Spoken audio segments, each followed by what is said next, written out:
دھوپ دیکھ کے یقین آئے گا نا کہ سورج کیا ہے موجود. اب کوئی پاگل کہے کہ سورج جب تک مجھے نہیں دکھاؤ گے میں یقین نہیں کروں گا کہ سورج ہے, تو یہ اس کے گدھے ہونے کی علامت ہے یا نہیں ہے؟ یہ کیا علامت ہے اس کے گدھے ہونے کی؟ وہ کہ مجھے نظر کیوں نہیں آتا. او بھائی یہ روشنی واضح علامت ہے کس کی؟ کوئی ہے سورج کی, یعنی کہ سورج روشنی دے رہا ہے, یہ کوئی روشنی دینے والی چیز موجود ہے. تو اسی طرح یہ جو ایتھیسٹ لوگ اکثر کہتے ہیں نا کہ ہمیں خدا نظر کیوں نہیں آتا, خدا کی علامتیں خدا کے وجود کی یقینی دلیل ہیں, بالکل اس طرح جیسے دھوپ کس کی یقینی دلیل ہے؟ سورج کے وجود کی. تو یہ جو بنی ہوئی چیزیں ہیں نا, اور اب تو سائنس نے اس مسئلے کو حل کر دیا ہے. لوگ کہتے ہیں نا سائنس سے ثابت کرو خدا کا وجود. نیوٹن بول کے گیا تھا نا کہ جو چیز ساکن ہے وہ ہمیشہ ساکن رہے گی جب تک اس کو حرکت نہ دی جائے, اور جو چل رہی ہے وہ ہمیشہ چلتی رہے گی جب تک اس کو روکا نہ جائے. تو اس کائنات کے بارے میں نیوٹن نے, اور یہ نیوٹن کے بتانے کی ضرورت بھی نہیں تھی, ویسے بھی نظر آ رہا ہے نا یہ. اگر نیوٹن نہ بول کے جاتا تو کیا ہم نہیں مانتے کیا؟ ہم تو دیکھتے ہیں جو بندہ صبح بچہ پڑا ہوا سو رہا ہوتا ہے اٹھتا نہیں جب تک ماں جوتے مار کے اس کو اٹھاتی نہیں ہے. ہو سکتا ہے نیوٹن کو بھی اس کی ماں نے اٹھایا ہو تو نیوٹن نے یہ نتیجہ خاص کیا ہو, یار میں سوتا ہی رہتا قیامت تک اگر مجھے مما نہ اٹھاتی. اس زمانے میں انگریزوں کے ابا بھی ہوتے تھے, ابا نہ اٹھاتے, اس زمانے میں ابا کی بڑی ویلیو تھی. تو اب کیا مسئلہ ہے کہ دیکھو اس کائنات کا ہمیں پتہ چل گیا, یہ ایک کنڈیشن سے دوسری کنڈیشن میں چینج نہیں ہوتی چینجر کے بغیر. تو کریٹر کے بغیر کریٹ کیسے ہو گئی؟ ابے کریشن زیادہ مشکل کام ہے یا چینجنگ زیادہ مشکل کام ہے؟ کریشن مشکل ہے نا. دیکھو موبائل بنا دیا کمپنی نے, اس میں چینجنگ کر دیا چائنا نے, ایک اسکرو یا میکینک کر دیتا ہے نا, جو انجینئر بیٹھے ہوئے ہیں وہ دائیں بائیں چینجنگ کر دیتے ہیں نا. آپ 0 میٹر گاڑی لے کے جاؤ میکینک کے پاس, وہ کچھ نہ کچھ اپنا مسئلہ اس میں کرتا ہے. اب یہ عجیب سی بات ہے کہ آپ یہ کہہ رہے ہو کہ یہ چینج ہوئی ہے گاڑی بغیر چینجر کے, اس کو لوگ نہیں مانیں گے, کہیں گے یار اس میں میکینک نے ہاتھ لگایا تبھی اس میں گڑبڑ ہوئی ہے. اور آپ یہ کہنا شروع کر دو یہ گاڑی ایوالو ہو کے خود بخود بن کے وجود میں آ گئی ہے, یہ ٹائر یہاں لگ گئے, یہ اسٹیئرنگ یہاں لگ گیا. بکواس ہے یار, جھوٹ جھوٹ جھوٹ ہے یہ. تو یقیناً اس گاڑی کو کسی نے بنایا ہے. تو اس پوری کائنات کو ہم دیکھتے ہیں, یہ چینجر کے بغیر چینج نہیں ہو سکتی. تو میرے بھائی کریٹر کے بغیر اس میں کریشن کا عمل کیسے ہو گیا؟ پھر یہ ایک بکواس سا بودا سا سوال ایتھیسٹ لوگ کرتے ہیں کہ پھر خدا کو کس نے بنایا؟ تو بھائی نیوٹن نے جو قانون پیش کیا وہ خدا کے بارے میں نہیں کیا, وہ اس کائنات کے بارے میں کیا ہے. اگر آپ خدا کو ہمیشہ سے نہیں مانتے تو اس کائنات کو ہمیشہ سے ماننا پڑے گا. یہ کائنات کے بارے میں سوال زیادہ مشکل ہے اس کا جواب, کہ جو چینجر کے بغیر چینج نہیں ہو سکتی وہ کریٹر کے بغیر کریٹ کیسے ہوئی؟ کریٹر کو تو ہم جانتے نہیں ہیں, اس کے بارے میں فیصلہ آسان ہے کہ وہ بغیر وہ خود سے ہمیشہ سے ہے, کیونکہ وہ مادی چیز تھوڑی ہے کوئی. وہ یا تو کریٹر کو ہمیشہ سے مانو یا کائنات کو. تو لاجک کی بات کیا ہے بھائی؟ کائنات کو ہمیشہ سے نہیں مانا جا سکتا کیونکہ اس کو تو ہم جانتے ہیں, اس کے اوصاف کو. یہ ہمیشہ سے نہیں ہو سکتی بھائی, یہ نہیں بن سکتی. کریٹر کو تو ہم تھوڑی جانتے ہیں, وہ تو ہماری عقل سے بالا تر ہے. اس میں تو جتنا اس نے اپنے بارے میں ہمیں بتا دیا اتنا ہی جانتے ہیں, اس سے زیادہ نہ جانتے ہیں اور نہ جان سکتے ہیں. تو اس کو کہتے ہیں عقلی دلیل. تو عقلی دلیل سے خدا کا وجود ثابت ہے. جیسے دھوپ دیکھ کر آپ کو سورج کا یقین ہوگا, ایسے ہی اس کائنات کو دیکھ کر کریٹر کا یقین. باقی موت کے بعد زندگی ہے, یہ عقلی دلیل سے ثابت نہیں ہے, نہ ہو سکتی ہے. یہ نقلی دلیل, نقلی کہتے ہیں کوئی سچا آدمی آپ کو آ کے خبر دے دے. تو کریٹر نے خبر دی ہے کہ میں مردوں کو موت کے بعد دوبارہ زندہ کروں گا, اور مستند ذرائع سے وہ خبر ہم تک کریٹر نے پہنچائی ہے, پیغمبروں کے ذریعے, قرآن کے ذریعے. تو ہم اس کی خبر کی وجہ سے مانتے ہیں کہ موت کے بعد زندگی ہے. اگر وہ خبر نہ دیتا تو پھر ہم نہ مانتے, کیونکہ پھر ہمارے پاس کوئی دلیل نہیں تھی. اب یہ جو خبر کے ذریعے ہمیں پتا چلا نا موت کے بعد زندگی ہے, تو خبر بھی ایک مستند دلیل سمجھی جاتی ہے. لوگ ہر چیز میں سائنس کو گھسیڑتے ہیں کہ سائنسدان کہیں کہ موت کے بعد زندگی. بھئی سائنس کا ٹاپک نہیں ہے. دیکھو آپ نے عدالت میں کیس کیا, فلاں نے چوری کی ہے, اور 2 گواہ پیش کر دیے کہ یہ دونوں سچے گواہ ہیں, یہ سچ کہہ رہے ہیں کہ ہم نے چوری کرتے ہوئے دیکھا ہے. عدالت مجرم سے پوچھتی ہے, ہاں بھائی, مجرم کہتا ہے سائنس کے حوالے چاہیے کہ میں چور ہوں, سائنسدان ثابت کریں گے. تو عدالت کہے کہ بھائی یہ 2 بندے جھوٹ نہیں بولتے, سارا محلہ کہہ رہا ہے کہ یہ سچے بندے ہیں, جب یہ گواہی دے رہے ہیں تو ہم اس کی گواہی کو مانیں گے, اس کی بیس پر اس کو پنشمنٹ بھی ہوگی, قتل کر دیا جاتا ہے, قصاص لیا جاتا ہے. تو جو مخبر صادق ہے, سچا خبر دینے والا, اس کی خبر بھی اسی طرح حجت ہوتی ہے جیسے آنکھوں سے دیکھ کے آپ نے کوئی عمل دیکھا ہو. تو کریٹر کا وجود تو عقل سے ثابت ہے, لیکن موت کے بعد زندگی یہ عقل سے نہیں ہے, یہ کریٹر کے خبر دینے سے ہے. ہاں پھر سوال پیدا ہوتا ہے, قرآن نے دلائل تو بہت سارے دیے ہیں, قرآن نے تو بہت دفعہ دلیل دی ہے کہ میں موت کے بعد زندہ کروں گا, اس کی دلیل یہ, وہ دلیل نہیں ہے, وہ اصل میں یہ بتانے کے لیے کہ اس کو تم جو اچھمبے کی چیز سمجھتے ہو نا کہ کیسے ہوگا, تو یہ اچھمبے کی بات نہیں ہے. میں اس کی ایک مثال دیتا ہوں, یہ 2 منٹ میں آپ کی شادی 2 منٹ اور لیٹ ہوگی. آپ کی ایج کتنی ہے؟ 25 ہے, تو 25 سال لیٹ ہوئے, اب 2 منٹ میرے کہنے سے لیٹ ہو جائیں, اور ویسے بھی آپ تھوڑا لیٹ پہنچے ہیں نا, یہ تاکہ میں دلیل مکمل کر لوں. یہ بات سمجھ میں آئی ہے کہ دلیل عقل سے ہوتی ہے یا خبر سے ہوتی ہے؟ تو یہ خبر سے دلیل ہے. یہ جو قرآن دلیل دیتا ہے نا کہ سورہ یاسین کے آخری رکوع میں قرآن نے دلیل دی ہے کہ میں مردوں کے بعد زندہ کروں گا, اس دلیل کو سمجھو, اس دلیل کی کیا حیثیت ہے. بعض دفعہ جب کوئی شخص خبر دیتا ہے تو خبر دینے والا تو سچا ہوتا ہے, لیکن اس کی خبر اتنی عجیب ہوتی ہے کہ اس خبر کی بیس پہ لوگ انکار کر دیتے ہیں کہ یار اگرچہ خبر دینے والا سچا ہے لیکن خبر اتنی عجیب ہے کہ عقل مانتی نہیں ہے اس کو, لہذا ہم اس خبر دینے والے کو جھٹلا رہے ہیں. مثال کے طور پر کوئی شخص آپ کے پاس آیا اور اس نے خبر دی آپ کو, بڑا نیک آدمی ہے, اور اس نے آپ کو آ کے خبر دے دی کہ جی ایسا ہوا ہے کہ جی ایک سائنسدانوں نے, فرض کرو پرانے زمانے کا کوئی آدمی آ جائے, آج 1000 سال پرانا آدمی مریخ سے آ گیا, کہیں مریخ پہ چلا گیا تھا, کہیں غائب ہو گیا تھا, آج دریافت ہو کے نیچے آ گیا, اور آیا بھی جنگل میں. آپ سے اس کی ملاقات ہوئی, اس نے بتایا یار مجھے کہیں فرشتے اٹھا کے لے گئے تھے, اب میں اترا ہوں. تو کیا حالات چل رہے ہیں دنیا کے؟ آپ بتائیں کہ دنیا کے حالات ایسے چل رہے ہیں کہ جی وہ فون پہ ہم پاکستان میں امریکہ بات کرتے ہیں اپنے ماموں سے یا چاچو سے, 1 منٹ میں بات ہوتی ہے, وہ مان لے گا آپ کی بات؟ آپ نے سچا ہونا ثابت کر دیا, 20 لوگ ملا دیے, سب نے کہا کہ ستار بھائی کبھی جھوٹ نہیں بولتے, اور آپ کا نام ستار بھائی ہے. لیکن آپ کہہ رہے ہو کہ نہیں بھائی, وہ ستار بھائی اس کو کہہ رہے ہیں کہ یار ایسی مشین ایجاد ہو گئی ہے, یہاں پاکستان سے بات کرو 1 سیکنڈ میں امریکہ کال مل جائے گی اور بات ہو جائے گی. وہ کہے گا یار کوئی پائپ ہے, کوئی امریکہ تک ڈالا نہیں, بھی کوئی پائپ نہیں, ہواؤں سے جا رہی ہیں ساری. وہ مان لے گا؟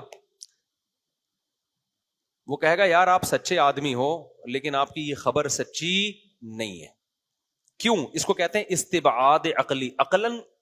عقل کے خلاف نہیں, عقل سے بہت بعید ہے کہ یار یہ کیسے پاسبل ہے.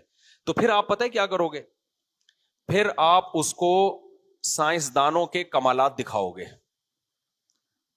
جہاز میں بٹھاؤ گے, دیکھو پہلے زمانے میں یہ ممکن تھا, آج دیکھو 24 گھنٹے میں پاکستان سے امریکہ ہم ہوا میں اڑ کے جا رہے ہیں. پھر آپ اس کو روبوٹ دکھاؤ گے, پھر آپ کو مختلف چیزیں دکھاؤ گے. جب وہ بہت سارے کمالات دیکھے گا سائنسدانوں کے, اس زمانے کی ترقیاں دیکھے گا, اب وہ عقل سے بعید نہیں سمجھے گا. آپ بولے گا یار یہاں تو کمپیوٹر دیکھے گا, یار عجیب مخلوق ہے یار, ادھر بٹن دبایا پرنٹ نکل آیا بھائی, ہے بھائی.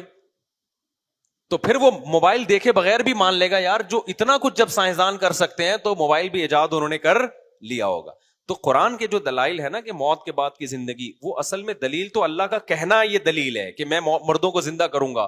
اب اس کہنے پر اشکالات ہوتے ہیں, اللہ یہ کیسے پاسبل ہے بھائی, جب ہم مر کے بوسیدہ ہڈیاں ہو گئے, اذا متنا وکننا ترابا وعظاما انا لمبعوثون. مشرکین کو جب بتایا گیا نا, اور آج کے ایتھیس کو بھی جب بتایا جاتا ہے کہ موت کے بعد زندگی, وہ کہتے ہیں یار ہم تو مر کے مٹی ہو کے ختم. تو پھر قرآن کہہ رہا ہے کہ جو خدا زندہ کرے گا اس کے کمالات تو دیکھو. اس نے منی کے قطرے میں آنکھ ناک کان دل دماغ جگر بنا کے ماں کے پیٹ سے باہر نکالا, ماں کے پیٹ سے بچہ باہر آیا, وہ جو روٹی ماں کھا رہی ہے وہ پہلے اس سے بچے کی آنکھ ناک کان دل دماغ جگر بن رہا ہے. ادھر بچہ مارکیٹ میں آیا, ادھر ماں کی چھاتیوں میں اسی روٹی سے دودھ بننا شروع. روٹی سے کبھی دودھ بنا رہا ہے, کبھی کان بنا رہا ہے, کبھی آنکھ بنا رہا ہے, کبھی پلکے بنا رہا ہے, کبھی دانت بنا رہا ہے, کبھی زبان بنا رہا ہے, جگر بنا رہا ہے, مغز بنا رہا ہے, بچے کو مارکیٹ میں لے کر آ رہا ہے, مارکیٹ میں لاتا ہی این اسی ٹائم پہ ماں کی چھاتیوں میں دودھ, اور دماغ میں ایسے سافٹ ویئر انسٹال کر رہا ہے کہ بچے کو کچھ بھی نہیں پتا, لیکن اس سافٹ ویئر کی وجہ سے بچے کو یہ پتا ہے دودھ کہاں سے ملے گا اور میرے حلق میں اترے گا کیسے, یہ ساری چیزیں اس کو پتا ہے. اور زمین میں بیج ڈالتے ہو فالق الحب والنوا, اس بیج کو آم کی گٹلی میں ایسے سافٹ ویئر ڈال دیا, زمین میں ڈالو گے تناور درخت بنے گا, پھول نکلیں گے, تتلیوں کو اٹریکٹ کریں گے, اور پھر اس سے کیری پیدا ہوگی, وہی کیری پھر آم بن جائے گی. ایک آم زمین میں ڈالا, ہزاروں آم اس نے پیدا کر دی, اور یہ مٹی پانی گارے کے ملاپ سے. تو خدا بتاتا ہے کہ جس کے یہ کمالات تم اپنی آنکھوں سے دیکھ رہے ہو, وہ مردوں کو دوبارہ زندہ کیوں نہیں کر سکتا؟ تو یہ کرنے کی دلیل نہیں ہے, یہ کرنے کی خبر کو ماننے میں جو رکاوٹیں تھیں, ان رکاوٹوں کو اللہ کیا کر رہا ہے؟ دور کر رہا ہے. دلیل تو اللہ کا کہنا ہے کہ میں زندہ کروں گا, اللہ جھوٹ نہیں بولتا. سمجھتے ہو کہ نہیں سمجھتے؟ تو جس کو اللہ پہ یقین ہے وہ مان لے گا, جس کو اللہ پہ یقین نہیں ہے وہ کہے گا نہیں تو ٹھیک ہے, وہ جب مریں گے تو پتہ چل جائے گا. جب اللہ زندہ کرے گا تو کہے گا جب میں نے کہا تھا میں کروں گا تو مانا کیوں نہیں؟ آپ کہیں گے اللہ میں نے تجھے دیکھا نہیں تھا, اللہ کہیں گے تو دھوپ دیکھ کے یقین کر لیتا کہ سورج ہے, اور تیری اماں نے کہہ دیا تیرے ابا ہیں, کوئی ڈی این اے رپورٹ تیرے پاس نہیں تھی, تو نے مان لیا بھائی. تو اتنی ساری خبروں کو تو نے اس لیے مانا کہ وہ خبریں دینے والے برحق لوگ تھے. تو میرے پیغمبروں کے صداقت کے اتنے دلائل میں نے قائم کیے, ان کے مذاہب کو باقی رکھا میں نے, ان کی کتابوں کو باقی رکھا, ان کی تعلیمات کتنی خوبصورت تعلیمات. پیغمبروں کی تعلیمات سے پتہ چلتا ہے کہ یہ جھوٹے نہیں ہو سکتے. ساری تعلیمات پہ پہلے خود عمل کر رہے ہیں اور ان کے اگینسٹ جا رہی ہے وہ تعلیمات.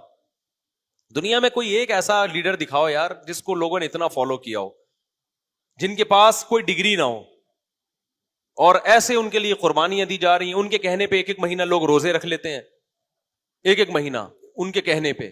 1400 سال کے بعد بھی ایسی موٹیویشن کہ 1400 سال کے بعد بھی ان کے کہنے پہ ایک مہینہ, نہ وہ کسی یونیورسٹی سے فارغ.